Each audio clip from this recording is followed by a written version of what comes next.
Rise and shine. Pour yourself a cup of coffee and tune in to Good Morning Aurora. News, weather, and really cool interviews.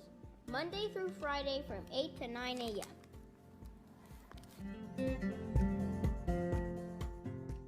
Morning, Aurora. Good morning, Aurora. Good morning, Aurora. The time is now 7:41 a.m. You're listening to Good Morning, Aurora, the second largest city's first daily news podcast. And we've got another great episode for you guys today. We will be, well, you know what? We're not going to shout that right now. We're not going to do that. You know what? You just got to stay tuned, baby. Stay tuned. But we do have some good news to tell you guys about and a lot of interesting stuff to talk about. So let's get that out of the way without delay so we can get into our interview. If you saw today's live news this morning, we were joined by Mr. Nelson Sands of Prairie Grass Selections. It was a great discussion, great time we had talking to him, and we wish he and his business all the very best. All right. After selling a whopping $670 million worth of recreational marijuana during the first full year of legalization, Illinois pot shops reported record sales of $88 million in January. So that's very interesting and very cool, good information to know, because one of the things in the realm of social justice that has been discussed is, since police need to roll out full body camera usage statewide by 2025, I believe, many police departments are complaining that they are small and the little guys don't have enough money to pay for body cameras. It has been suggested that perhaps for some departments, small ones, revenues and money from marijuana sales could fund that. What do you think about that? Leave a comment. Let us know what you think. Okay. Aurora Public Library. Keep in mind that Friday, February 12th at 10 a.m., Tai Chi for the Chinese New Year. I've been telling you guys about that for a while, so please tune into that. It'll be virtual. Registration is required. Tuesday, February 16th, 7 p.m., Growing Your Business with LGBTQ-Friendly Practices. Thursday, March 18th, 7 p.m., Civic Education Township Government, continuing partnership with the League of Women Voters of the Aurora area. Artists are needed. There's a call to art for all artists in the city of Aurora to promote the new mural, which theme is going to be Aurora Unity, and promoting pride in the community and advancing the objectives of the Aurora Downtown organization. Artists are invited to submit a rough sketch, color palette, and a brief statement regarding the concept behind the design and prior related work experience. Shout out to the Streetscape Committee and Aurora Downtown as well. Good Morning Aurora t-shirts are now on sale at Cottonseed Creative Exchange, 8 North Broadway. If you're not familiar with Cottonseed Creative Exchange, it is an awesome, fun shopping experience in downtown Aurora, and it's also veteran-owned and operated. So shout out to Cottonseed Creative Exchange, and shout out to all small businesses here in Aurora, from LDJ Cleaning to Two Brothers. Aurora has a lot going on. Okay. The next Art and Market Aurora will be taking place Saturday, February 13th, and that'll be from, noon to 4 or something like that? I'll find out. And now, this is a great gathering of vendors and artisans happening every second and fourth Saturday at Society 57. Society 57 is located at 100 South River Street. It's right across the street from the Aurora Public Library, and it's next to New China Hut. Really good place. Shout out to all they do, and shout out to Society 57 and all of the vendors associated with Art and Market Aurora. And Kane County's Volt Mobile Van is returning to Aurora, Elgin, and West Dundee from February 8th through the 10th. The van will be at 1952 West Galena Boulevard from 9 a.m. to 4 p.m. The van will then be at Prisco's Community Center on February 11th and 12th from 9 a.m. to 4 p.m. Shouts out to everyone that is involved in all volunteer opportunities, bringing good light and positive vibes to the city. So shouts out to Marie Wilkinson's Food Pantry, and also a very big shout out to our friends of the Aurora Food Pantry as well. Okay, get to know who's running for office. The election for township is February 23rd. There's a couple trustees running. We've interviewed Sherry Spears, and then there's Cassidy Alexander. I think she's running for trustee. Bonnie Kunkel is running for trustee as well. Also, there is a race for supervisor. Alex Arroyo is running for supervisor. So get to know who the candidates are and get to know what Aurora Township does. Shout out to Aurora Township. Right now, it's a great organization. It's part of our city, and we wish it and all aspects of our city the very best. Okie dokie. So, without any, I think that's it. Oh, I would be remiss if I didn't tell you to subscribe to the show on Spotify and YouTube, and send us your thoughts, things that you think about and like to see on the show, and anyone who you think should be interviewed. And with that, that is the news. All right. Good morning. Good morning. Good to see you. Good to see you. And thank you for doing this. Thank you. It is much appreciated. So, sitting down on Good Morning Aurora, let our listeners know who you are and where you're from. I'm Jean Lynn. I'm actually here in Aurora, and I am from Jean Lynn Coaching. Okay. Or I am Jean Lynn Coaching. And where were you born and raised? I was born, technically Chicago, Okay. raised in Oak Park. Oh, all right. Not far from where I was born, so across the Austin Street there. Yeah, seriously, just drive down Madison, right? Right. So, yeah. So I was raised in Oak Park. Okay. Oak Park is a very nice place for our listeners. Good morning, Oak Park. Yep. Yeah. And growing up, what impact did your dad have in your life? My dad. So much. He really was my caregiver, I guess, in a sense, where my mom mostly worked, where my dad was had more time with me. Right. But really his impact with me, not even within me, but just my mindset, all about positive thinking. Really he was like that billboard of positive thinking, and very supportive and talking things through, and not just because I said, but this is why. Right. Right. And just, yeah, he's had such a big impact on me, and still does. It's important, the love and the admiration and the support we get from family early on, because like when you're young and you're thinking about what one wants to be, like even your craziest ideas, if they're not shot down at an early age, that helps people maybe be that. What did your dad do? Actually, I'm the youngest of 7 kids. Wow. And when I came along, I was 6 years after the last one. I was a pleasant surprise, I like to call myself. And we all so were, right? All he actually was disabled at that point, Okay. and so that's why he was home with me more Okay. than my mother, as far as when I was raised, opposed to when the rest of my siblings were. What does America mean to you?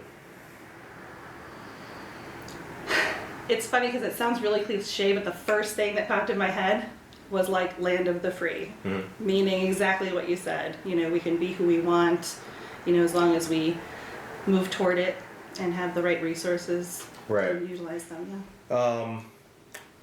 It's cliche because it's said and it's like the default response a lot of people give, but it's also because it's the thing that people think about the most. Like it is a land of opportunity.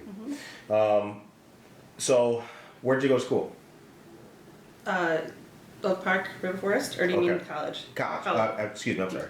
Many different colleges, many different fields, but in the end, as far as my practice here, I went to, for my master certifications in NLP, which we'll talk about later, in hypnotherapy. I actually flew to Minnesota once a month for 4 days at a time for about 3 years. Really? Once a month, 4 days at a time? So like 4-day stint Right. for 3 years to get the certifications that I did, because I felt like the school that I kind of fell upon was really the right place for me. So I wasn't seeking it, but I get it was one of those things where someone I had known went to like kind of like a 101 class just to see what it was about, And I reached out to see, what she thought, and she said, "Oh, Jean, you're the first person I thought of when I was there." And I was like, "All right, I'll check it out." So I did. And once I went to the 101, I was like, this feels right for me. So didn't really know where it was going to take me, but I felt like even if it was just for my own growth, thought it was worth doing. Didn't know where it was going to take you, but you still... Yep. All right. Yeah. It's a lesson right there. Yeah. That's a lesson right there. Yeah. So is it fair to say that you growing up or pursuing your professional career, did you always have did you always want to be a professional businesswoman? Did you, it seems like you had that drive. Is that? Yeah, so that is definitely my former life prior to coaching is the corporate world. So I was part of that for 20 plus years, which feels very long, but so very much the corporate mentality, and that's where I felt like I was going to be forever, even though I felt that eventually, well, I guess I knew it all along, that it wasn't the right place for me to be. Really? And I felt at one point that it just wasn't giving me the personal fulfillment that I felt that I needed in my life. And maybe that comes with age, maybe that comes with experience. But for me at that time, I just felt like this is just it. Like it's not for me.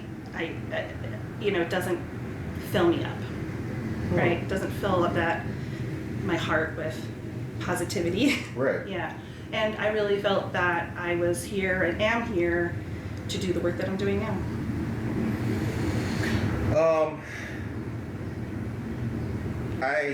Doesn't it feel liberating when you feel that, right? Yeah. When you're like, yeah, this is what I'm supposed to be doing. Like, finally, took you long enough, right? Right. Well, it's interesting because people tend to be drawn to me, and they tend to just unload. It could be in a line at the store, I remember when I was with my son when he was young, and he said, we were talking about stranger danger, and don't talk to strangers, and all that, and I'd be with him at buying toilet paper, and the person behind me would just start talking to me about their personal stuff, Right. And he's like, "You talk to people all the time." I'm like, "Yeah, I know."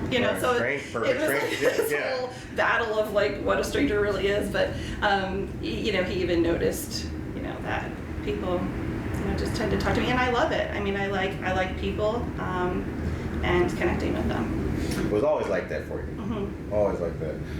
So you were that friend back in the day that people would tell the secrets to, and trusted with, like, little girl. Yeah. Right.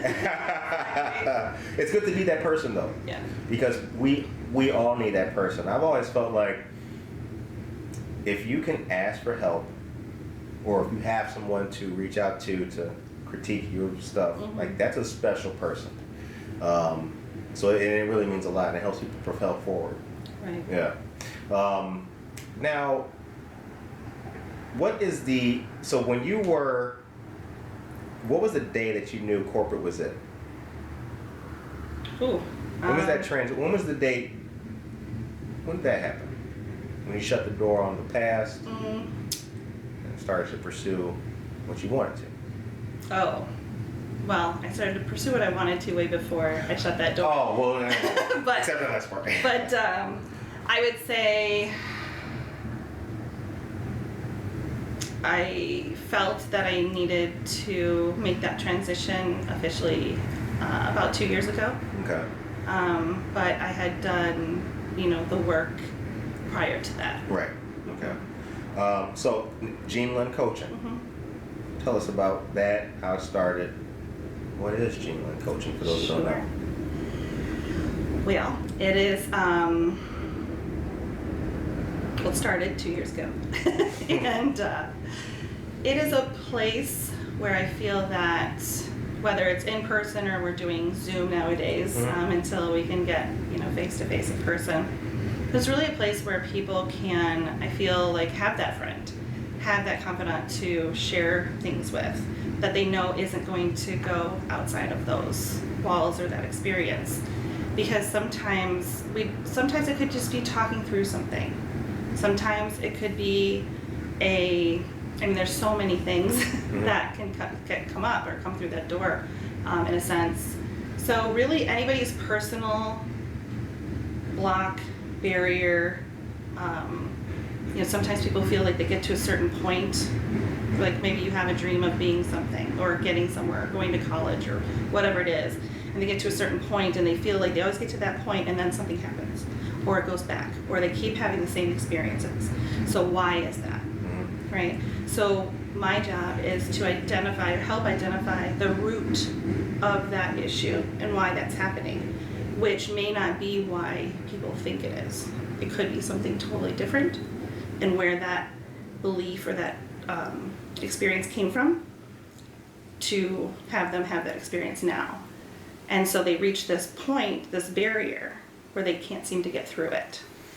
So I help them identify what that root issue is, work through that so that they can move to the next step. How do you do that? Through processes of NLP and hypnotherapy. And NLP? coaching. NLP, it's called neuro-linguistic programming. Okay. Yeah. So, but that would be one, in hypnotherapy really is about bringing people to the place of, I would say it's almost like, if you'd imagine like a deep meditation. Correct. So you know what's going on, just relaxed. And I brought this because I find it I'm on my phone right now, very fascinating data about it. So we talk about our minds, our conscious minds. Right. And then in a meditation, it talks about like going into your heart space, getting into that centered place. So in your conscious mind, your present awareness, you process 7 chunks of information per second. Okay. 7 chunks of information per second. Okay. And then once you're in your centered unconscious space, it's 12 million bits of information. So bits of information, 12 million. Sorry. So it just processes so much more, more authentically, and just deeper. And so if somebody has an issue and they're trying to work through it in their head, it may just keep spinning, right? There's no solution in there. Right. And this really helps bring them to a place where they can process through that and get the answers that they need in order to get to that place. So really I'm there to guide, support, ask the right questions, right. To get to that place. Because ultimately it's you or the person who's doing the work. It's not for me to tell you how to do something. You're just guiding. I'm just guiding. It sounds like each person's process through would be different then. Very much. Right? So there's never, it sounds like there's never a typical. No. Okay. Without giving away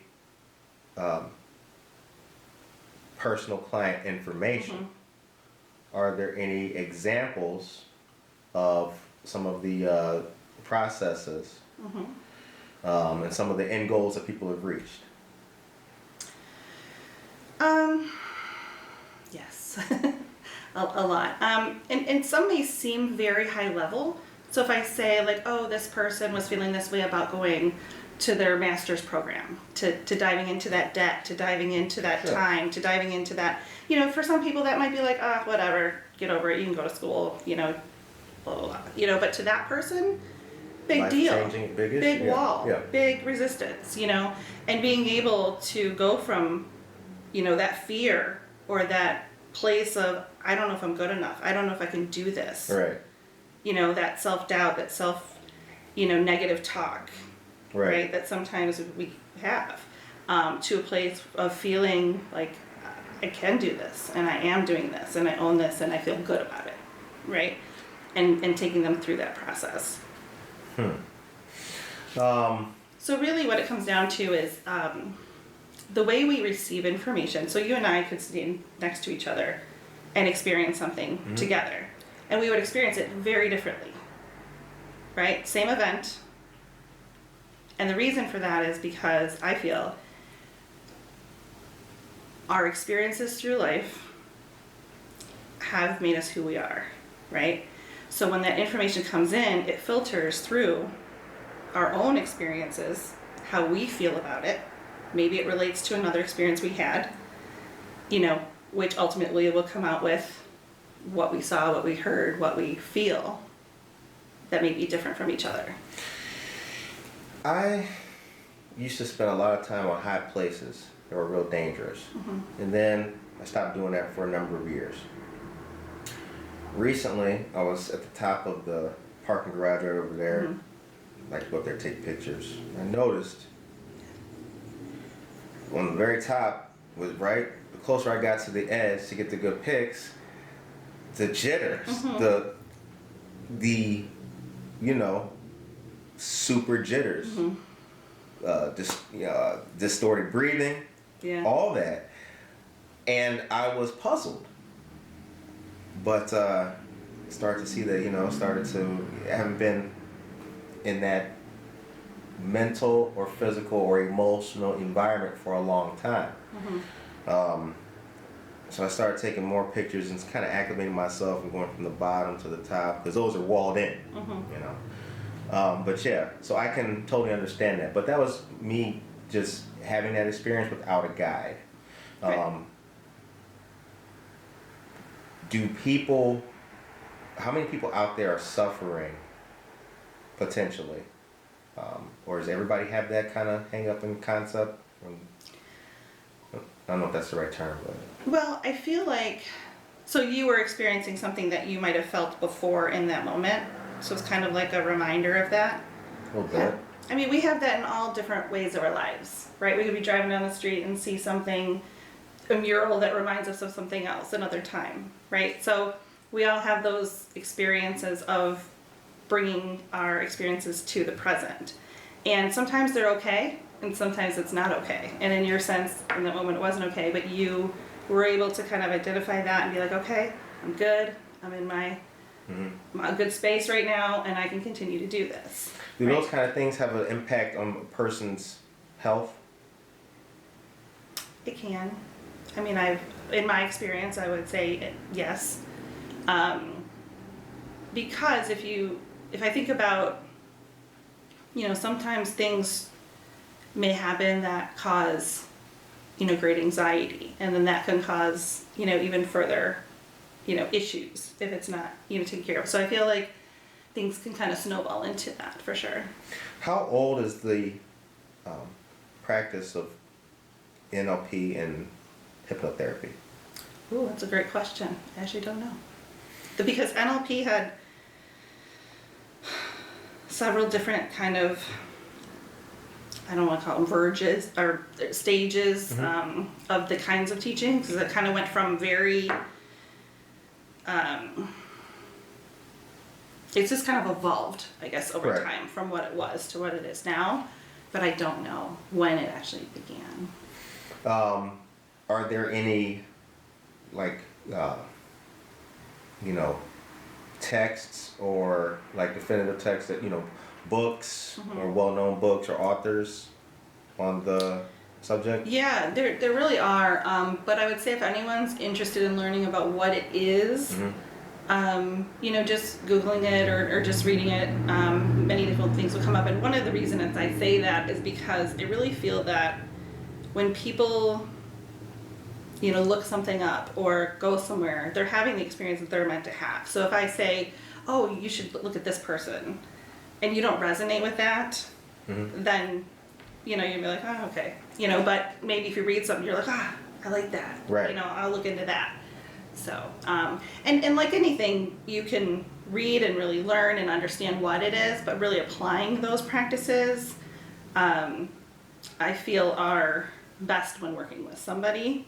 I say that firsthand because I feel like I always felt like I had a pretty good, I grew up with deaf parents. I was the youngest of 6 or 7 kids, and I definitely had, setbacks, we'll say, growing up. Sure. But, all in all, I'm pretty good, pretty healthy-minded person. Right. Yeah. So I go through these classes, where I'm learning, how to work with other people. And really it's about 4 days of intense transition for myself, and so I could read these things, sure, but having somebody work with me and work these processes with me, really shifted things in me that I didn't even know I had. What did you have to shift out of? What did you? You know, for me, I would say it was a lot of letting go of things that didn't really serve me anymore, that maybe I held on to without really knowing it through the years. Can you give us an example? Sure. So one of the things, and I don't know if you've had this experience, it's come up for me lately actually, with some friends of mine and myself as well, where some people might call it ghosting now. You're right, where you have, a friend and then all of a sudden that person's gone. There's no reason, they're just done. And that can be really emotional for somebody. Like you're my great friend and all of a sudden you just won't talk to me, or whatever the reason. And I'm a really firm believer that and sometimes nothing could happen. It just life or takes them a different direction, but it just affects other people. And so I feel like letting that go and just being like, okay, you know what? We're not gonna hang out right now. Some ice just fell. Oh my goodness. Hang out right now, and that's okay. Right. And no harm, no bad feelings, just if People we grow out of cross each other. again, we cross again, and if we don't, we don't. And I'm not saying that it's not hard and it doesn't stink, because it does. It just plain sucks, Right. to be honest, when things Right. like that happen. But I noticed that has been happening most recently for people around me as well. So I thought that was pretty interesting. Being ghosted or doing the ghosting? Being ghosted. Well, I call it ghosted because that's like the term now, but Yeah, I know. really I call it shedding. I call it shedding, whether it's friends, whether it's family, whether it's relationships, whether, and maybe it's just not good for you right now. And that's okay. It doesn't mean it won't be in a month. It doesn't mean, I'm just kind of, for me, just being able to just understand that not everybody's for me and I'm not for everybody. Right. And that's okay. I think that's probably my biggest one, is that I'm not for everybody and not everybody's for me. Right. And not everybody wants my help, but some people do. Shout out to those that do, right? Right? For the other ones, they'll, hey, it's all right. Wasn't their cup of tea. Right. I think that also, what does that say about the human experience, though? I think that kind of reinforces that humans were made to coexist and, Yeah. right? Mm-hmm. Commingle. Yeah. And sometimes that relationship that might kind of break for a moment or forever, it really could be a lot of things. And it really may not have anything to do with you or that person. So something might excuse me. Something might happen where, have you ever had a moment where, almost like on the parking garage there, where something triggered you? Yeah. Right? And based on that experience, like, I could say something to you that would trigger you, Re-trigger. and and I have no idea. Right. And you might not even realize that I just triggered you, but you're less like, I'm out, I'm not talking, I don't want to be around that person. Yeah, like you just, like somewhere down the hallway, the light got shut off, and it's just not coming back on again. Right, right. So it could be like a trigger that you're not really realizing was a trigger. Like there's something that's wanting to not deal with that. Yeah. You're right. Yeah, you're right. Yeah. And sometimes when we... This is a good conversation. Okay, go ahead. I'll let you ask your next. No, please. I don't remember what I was going to say. Sometimes I think that in relationships, it's almost as if once that trigger is reached, sometimes it coming from that individual is what makes it more poignant, right? Because like if we're people who live together and spend their time together is different than like a work experience or relationship where you could close your door. You could, Right. put be on mute for the Zoom call or whatever. Yeah. You can't do that when you live Right. with somebody or something like that. One of the things that I feel is super important is understanding communication. So, like I said, as we're raised, we have our experiences, we have our own way that we're built. And if I said to you, for example, in that intimate relationship that you have, how could you do that to me? I thought you loved me. Right? Well, whatever that thing was, to you might have been like, well, that has nothing to do with love. And to that other person, that's kind of encapsulated what love means. Love, trust, communication. Like, everybody might be built a little bit differently. Right. So understanding not only the communication, but understanding what things mean. So help me understand what that means. That Right. I thought, what does that have to do with that? So understanding how we say things and how we receive information is also based on the experiences we had and what we hear. So like I said about witnessing some event, right, together. Mm-hmm. So same thing with communication and relationships. So that information comes in, it filters through, it either deletes it, distorts it, generalizes it, and there's multiple other files in there. And then it goes into how you actually feel about what just happened, and then the state that brings out. Right. Right? So it really does have to do with that individual. So that trigger or, that communication can get broken down when we may not understand what the other person's saying or doing isn't really to hurt the other person or to not understand or, anything, but really, opening up that communication is really the key Right. in understanding that. What's the biggest impact that COVID has had in your life? Well, I experienced it, so that was a big experience there. And as far as relationships of my own, it really has clarified for me those relationships that, let me rephrase this. Sometimes we have relationships that we put a lot of effort into that don't really give us the return. Right. Right? So sometimes the people that we may not give the most love or attention to are the ones that we actually should be, because they're the ones that really do care and really are, want the best for you. Right. And often we put our energy into those that maybe are a little more distant. Right. And for me with COVID, just really seeing that and having that awareness of, okay, if I reach out and I don't get it back, and if there's no reason for it, right? Like if they're, just don't, and that's okay. But really putting my effort into those relationships that are beneficial and healthy. Does that make sense? Yeah, it does. Totally. And it's been a reckoning for, I think, a lot of people during this time of COVID too. Having to look and take that hard look. Mm-hmm. And I would say business-wise, I love people.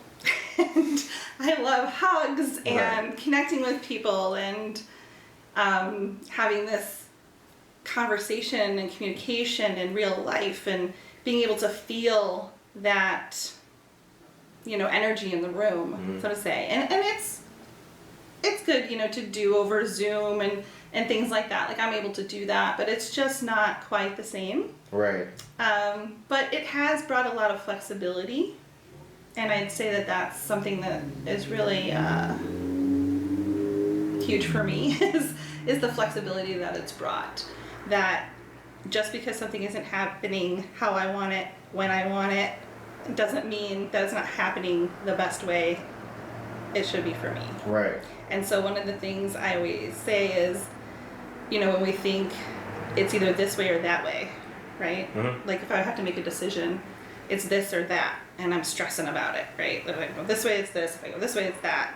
But it could be this, that, or something even better. Right. So just being open to whatever is next, without, that control, I guess.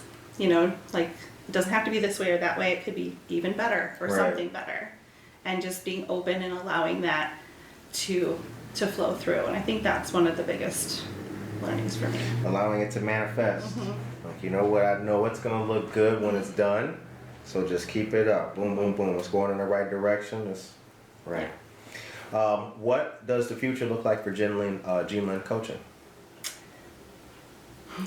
You just asked me that question after I said I'm open. No.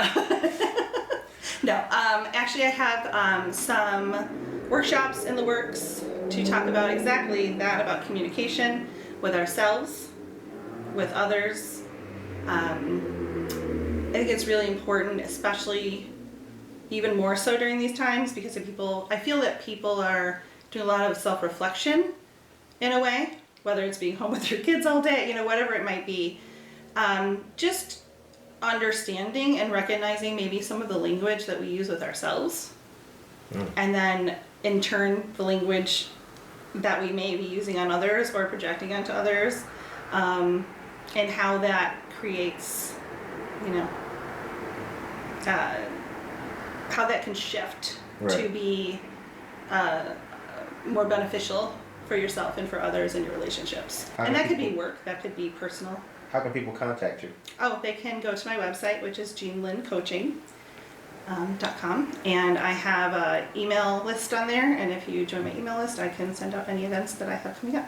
Very cool. All right. So the show ends on a positive note. What is your message for the people of Aurora and Oak Park today? And everywhere else. And everywhere else, yeah. All of you, wherever you're tuning in from. Shout out to Carol Stream and Dublin, Ireland. Most recent check-in. Yeah? Shout out. Yeah, Dublin. Yeah, I woke up to that notification like, Dublin, Ireland. Yeah. I would say the message today is about bringing your awareness to the positivity. So, for example, if I were to say,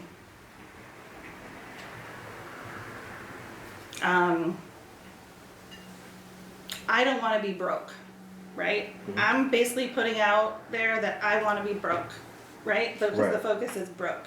So let's shift that to, I am, what's the opposite of that for those people, right? So what would the opposite of broke be? I am wealthy, right? I am wealthy in love and life and my work and finances, whatever it be. So really putting out there what you do want, opposed to what you don't want. Bring awareness to positivity. So bringing that awareness to the positivity of what you do want, because I personally feel that the, call it God, universe, whatever you want to call, whatever answers or comes or helps you individually through the day, through your life, that be sent out in a positive way. Because if you're putting out what you don't want, it's almost like what you put out, you attract more of, right? Reinforcing. So if you're putting out the negativity, it's like bringing more of that. Right. So really putting out the positivity of what, I'm losing my voice, of what you do want. Come back, voice. Of what you do want in your day, in your thoughts, in your life. Right. Right. Instead of, I'm having a bad day, can it get better? Like, nah. Thank you for this day. Yeah. Just keep it moving from there. Yeah. Yeah, or like focus on something that's positive for you. Oh, I'm so thankful the sun is out today. Right. It brings so much joy to me, and I want to go out and do everything, or whatever it might be. Bring awareness to your positivity. So we appreciate you coming on to the show today. Thank you. Thanks for sitting down and talking to us, educating us, and giving us some good motivation on this Wednesday. Good motivation. Thank you so much. So for all of you listeners and viewers out there, we want to thank Jean for her time, and check out jeanlynncoaching.com if you are interested or for more information. And with that, we will see you guys back here tomorrow for another great episode. Peace. Thank you so much.